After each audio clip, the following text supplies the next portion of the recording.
Hello बच्चों, चलिए प्रश्न पढ़ते हैं। तो प्रश्न में दिया गया है, किसकी कमी से अस्थि रोग रिकेटस हो जाता है। तो हमारे पास विकल्प हैं vitamin A, vitamin B, vitamin C या विटामिन डी। तो इस प्रश्न की मुख्य अवधारणा के बारे में हम जान लेते हैं। तो यहाँ लिखेंगे मुख्य अवधारणा।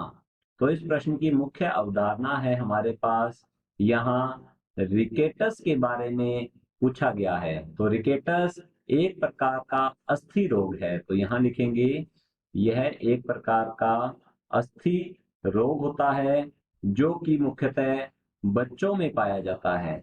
बच्चों में पाया जाता है। बच्चों में विटामिन डी की कमी के कारण, तो हम यहाँ लिख सकते हैं विटामिन विटामिन डी की कमी। विटामिन डी की कमी के कारण रिकेटस रोग हो जाता है बच्चों में, जो कि एक प्रकार का अस्थि रोग है। इसमें बच्चों की अस्थियां जो है ये कमजोर हो जाती हैं। तो यहाँ लिखेंगे अस्थियां कमजोर कमजोर हो जाती हैं हो जाती हैं और ये भंगुर हो जाती हैं। जरा सा धक्का लगने पर भी ये टूट जाती हैं। और यह होता है रिकेटस रोग, जो कि विटामिन डी की कमी के कारण होता है।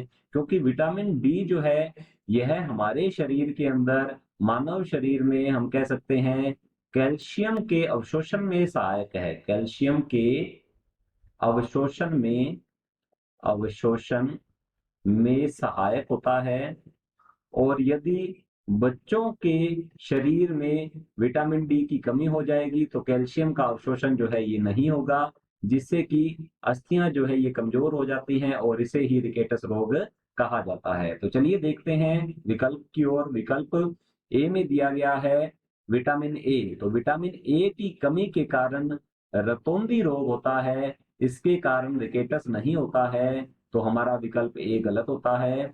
विटामिन बी जो है इसकी कमी के कारण रोग होता है बेरी बेरी। तो यहाँ लिखते हैं हम बेरी बेरी रोग जो है यह विटामिन बी की कमी के कारण होता है। तो हमारा विकल्प बी भी गलत होता है। विकल्प सी दिया गया हमारे पास विटामिन सी। तो विटामिन सी की कमी के कारण स्कर्वी रोग होता है। तो हमारा तीसरा जो विकल्प है ये भी गलत होगा।